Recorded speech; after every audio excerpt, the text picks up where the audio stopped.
Assalamu Walaikum. Hello friends, how are you? Welcome back to my another video. In this video, I am going to show you how to make cells bigger in Excel when typing. Let's get started. At first, you have to open your Excel workbook, then type anything on a cell to testing the cell fitted option. Now I am type anything.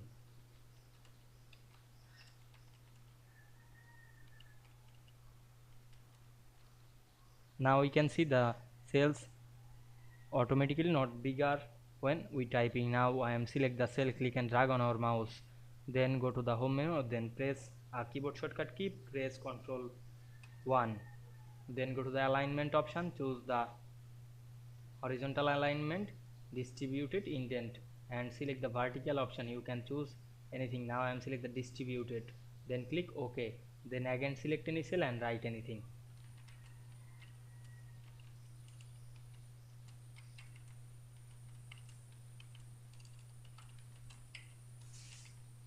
Then press enter. We can see automatically fitted the text when I typing.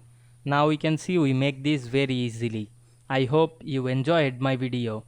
Please like, comment, share and subscribe my channel. Thanks for watching.